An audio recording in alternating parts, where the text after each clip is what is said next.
अस्सलाम वालेकुम। Chapter number 8 thermal properties of matter का जो टॉपिक आज हम डिस्कस करने वाले हैं वो है थर्मल एक्सपेंशन।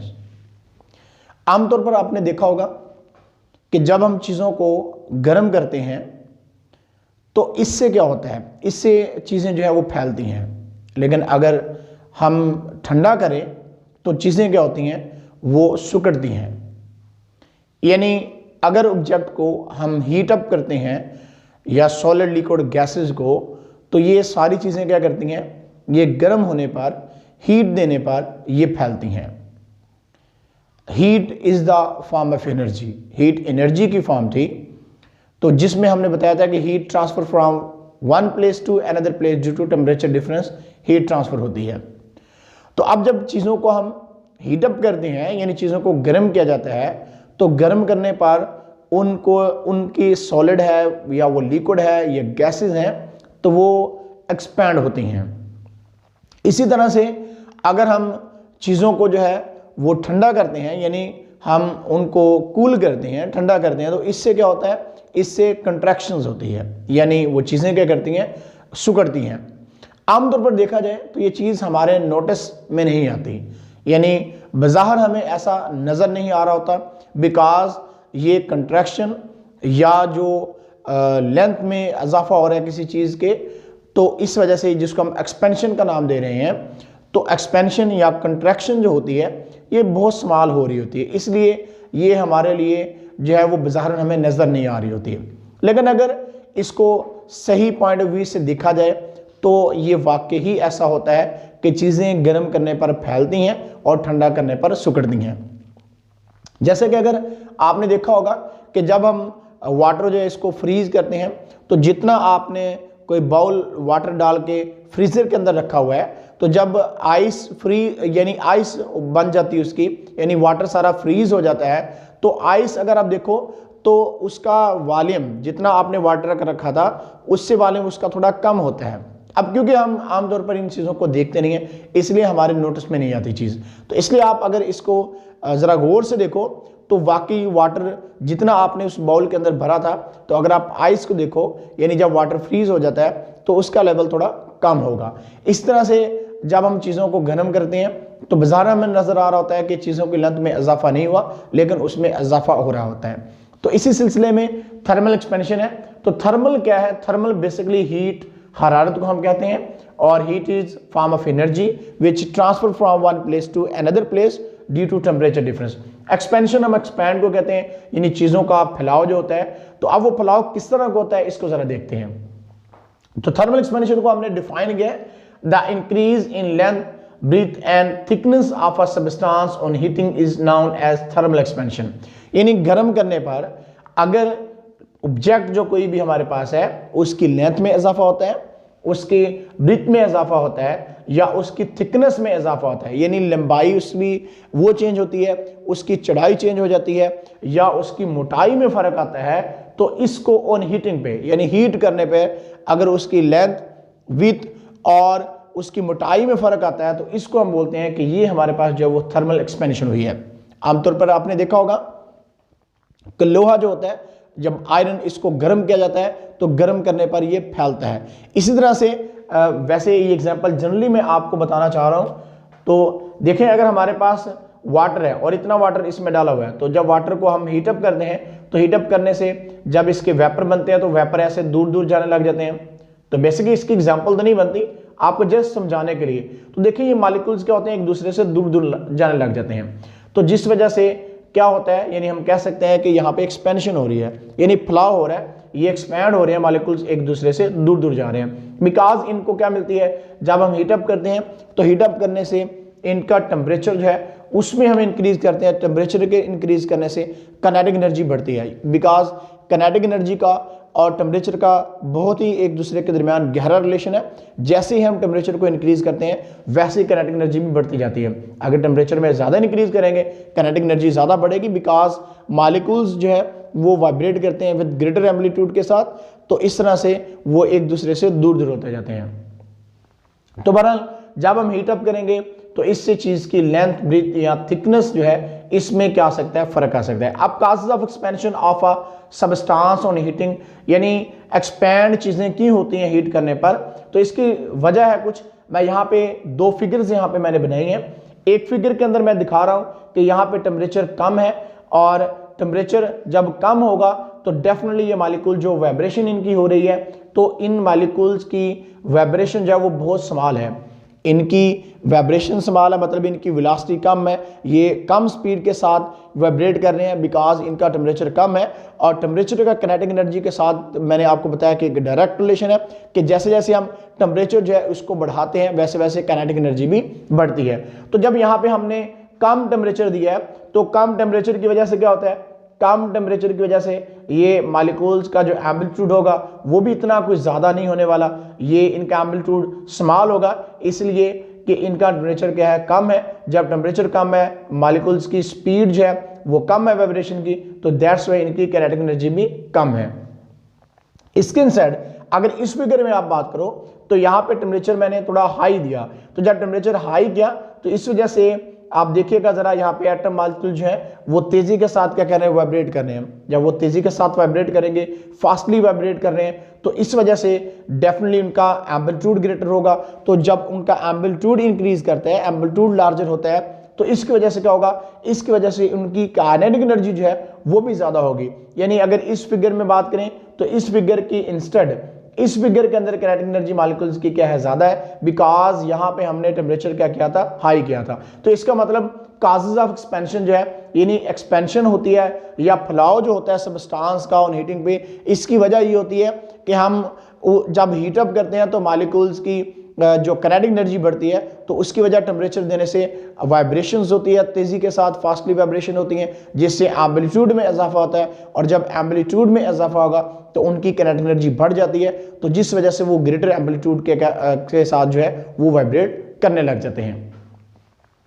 इसी तरह से अब आपको बताया कि इसके एक्सपेंशन का काज क्या है, इसकी वजह क्या है, वो हमने आपको बताई है। तो इसी से रिलेटेड हमारे पास दो तरह की यहाँ पे थर्मल एक्सपेंशन हम डिस्कस करने वाले हैं, लेकिन आज के लेक्चर में जस्ट एक हम linear thermal expansion in solid जो है उसको डिस्कस करने वाले हैं कि लीनियर थर्मल एक्सपेंशन जो सॉलिड्स में होती है वो किस तरह से होती है। हम जस्ट यहाँ पे उसको डिस्कस करेंगे। वॉल्यूम में भी चेंज आता है, तो वॉल्यूम में चेंज कैसे आता है उसको हम नेक्स्ट वीडियो हमारी आएगी उसमें हम डिस्कस करेंगे। बहरहाल आज हम लीनियर थर्मल एक्सपेंशन जो है इन सॉलिड में बात करते हैं, तो हम कंसीडर करते हैं कि हमारे पास, सबसे पहले मैं इसको डिफाइन कर दूं, increase in length of a solid on heating, it is known as linear thermal expansion of solid. यहाँ पे लीनियर वर्ड जो है ये बेसिकली हम लेंथ के लिए इस्तेमाल कर रहे हैं। थर्मल हरारत को कहते हैं, हीट को कहते हैं, एक्सपेंशन यानी एक्सपैंड होना, फैलना चीज का, सॉलिड यानी सख्त चीजें जो है। जैसे यहाँ पे मेरे पास एक सॉलिड रॉड है, अब देखिएगा ये मेरे पास एक सॉलिड रॉड है।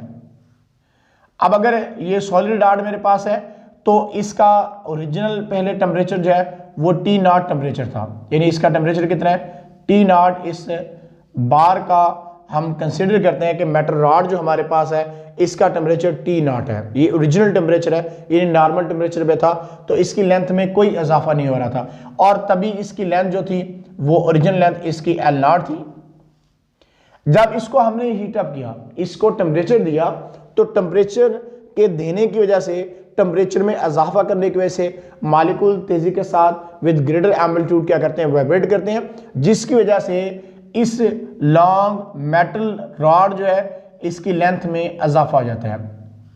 अब जो लेंथ में इजाफा हुआ इसको हम नाम देते हैं कि डेल्टा एल हमारे पास है, और जो टेम्परेचर होगा यानी हमने डेल्टा टी टेम्परेचर इंक्रीज किया है, और इसी तरह से उसकी लेंथ में जो इजाफा हुआ है वो एल उसकी लेंथ में इजाफा हो गया, सॉरी डेल्टा एल उसकी लेंथ में इंक्रीज आ गया।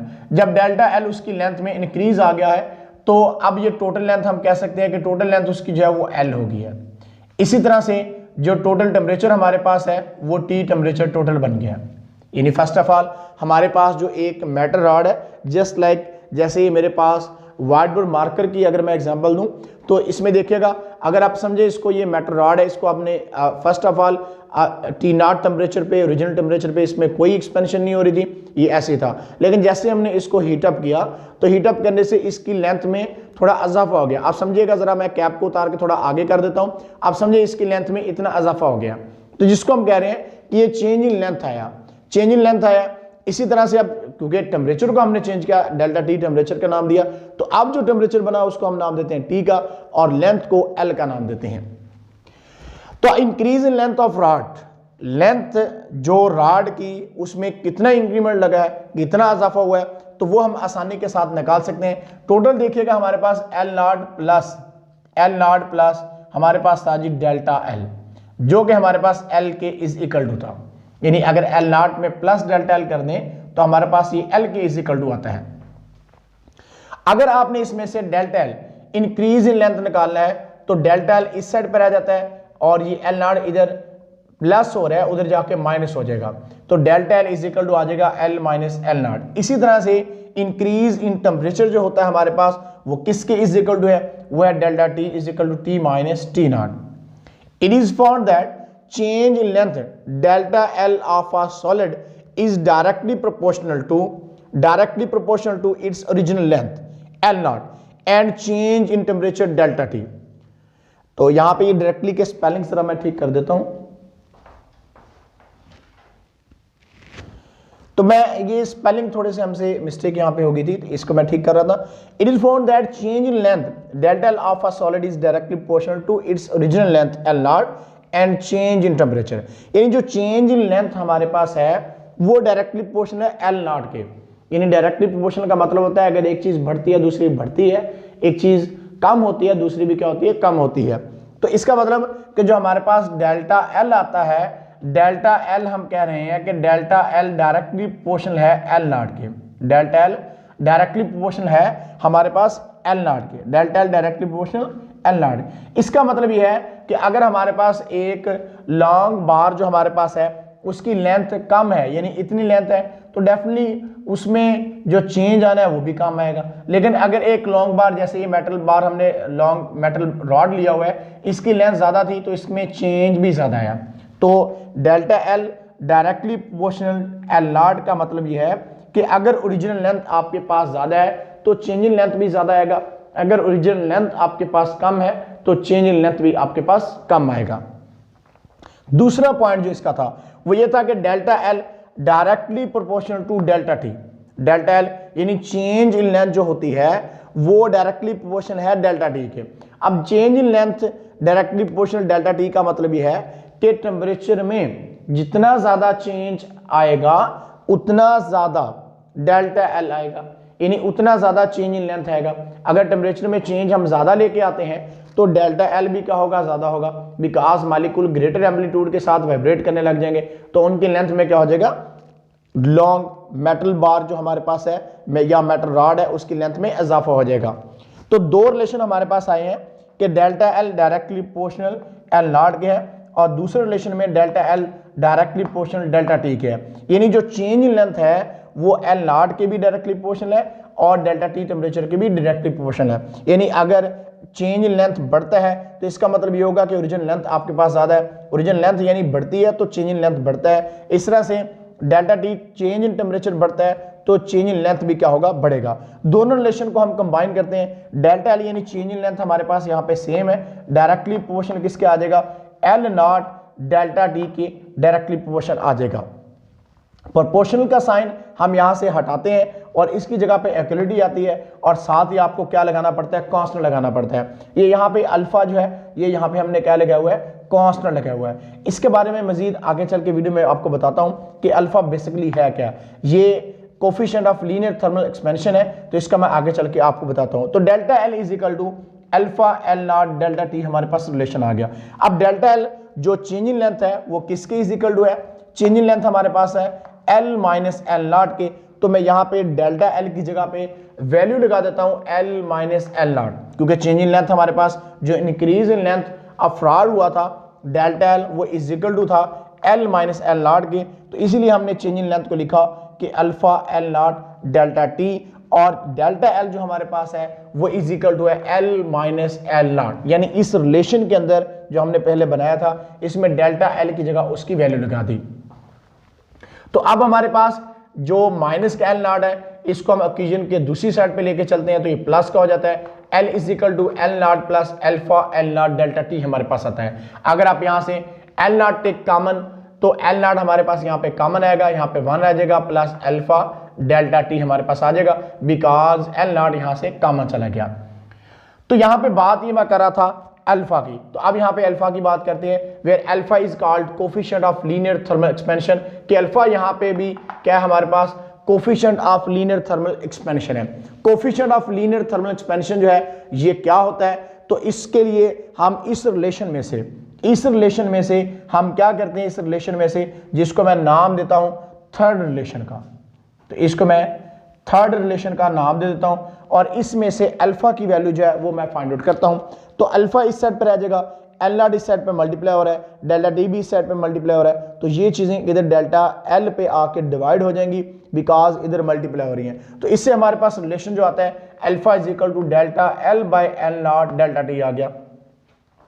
अब हमारे पास जरा गौर से देखिएगा डेल्टा एल क्या है, चेंज इन लेंथ है, एल नॉट हमारे पास क्या है, ओरिजिनल लेंथ है, तो इसका मतलब ये दो लेंथ जो है उनके दरमियान ये तो रेशियो बन गई है, यानी फ्रैक्शनल इंक्रीज इन लेंथ पर केल्विन, क्योंकि डेल्टा टी टेम्परेचर है, increase in temperature is called coefficient of linear thermal expansion. Coefficient of linear thermal expansion जो है इसको हम डिफाइन कैसे करते हैं, फ्रैक्शनल इंक्रीज इन लेंथ, यानी ये फ्रैक्शन बन गई दो लेंथों के दरमियान, फ्रैक्शनल इंक्रीज इन लेंथ पर केल्विन इंक्रीज इन टेम्परेचर, यानी पर केल्विन एक केल्विन आपने टेम्परेचर जो इंक्रीज करना है तो फ्रैक्शनल इंक्रीज इन लेंथ जो आती है हमारे पास उसको हम बोलते हैं कि coefficient of linear thermal expansion हमारे पास है। तो alpha is equal to delta L by L not delta T आ गया। अब इसके यूनिट की अगर हम बात करते हैं तो ऐसी यूनिट इसका क्या आएगा, ऐसे यूनिट इसका जो linear coefficient of linear thermal expansion है इसका पर केल्विन होता है। कैसे आता है जरा देखिएगा, अल्फा इज इक्वल टू हमारे पास है डेल्टा एल, डेल्टा एल क्या हमारे पास है, चेंज इन लेंथ है, यूनिट क्या होगा, मीटर होगा, एल नॉट ओरिजिनल लेंथ है तो लेंथ ही हमारे पास, तो लेंथ का यूनिट आपको पता है मीटर होता है, इन लेंथ को हम मीटर में मेजर करते हैं।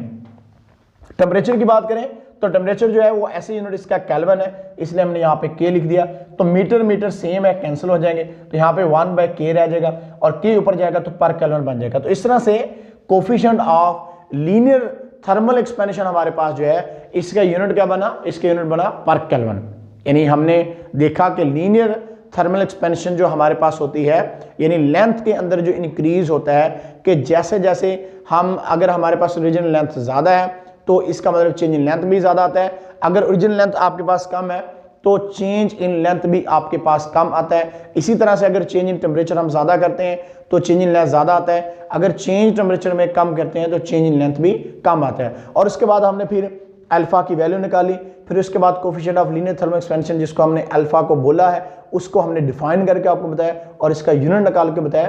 तो इस तरह से हमने आज जो डिस्कस किया topic linear thermal expansion in solid जो है उसको डिस्कस किया।